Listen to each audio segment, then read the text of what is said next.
Tu veux savoir comment, dans l'ombre, des femmes et des hommes ont changé l'histoire? Accroche-toi, on parle des résistants, ceux qui ont dit non à l'occupant nazi et qui se sont battus pour la liberté. Notion 8, partie 2. Le rôle des résistants dans la libération. Comment les résistants européens s'organisent-ils pour faire face à l'occupation nazie pendant la Seconde Guerre mondiale? Chapitre 1.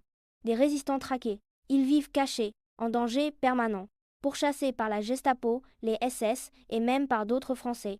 La milice, créée par le régime de Vichy. Ils sont torturés, exécutés ou déportés. La Gestapo va jusqu'à exécuter des otages en représailles d'actes de résistance pour faire peur, pour faire taire. Mais les résistants tiennent. Même traqués, ils ne cèdent pas.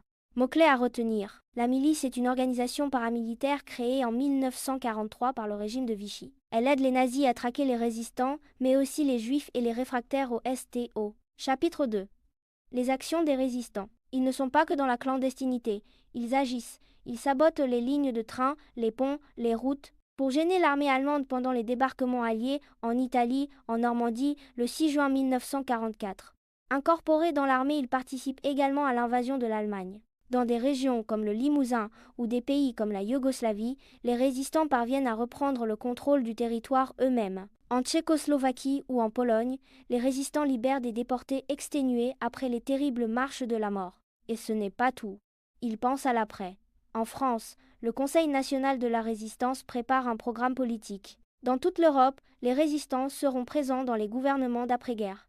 Maintenant tu sais, la résistance c'est plus qu'une lutte, c'est une victoire dans l'ombre.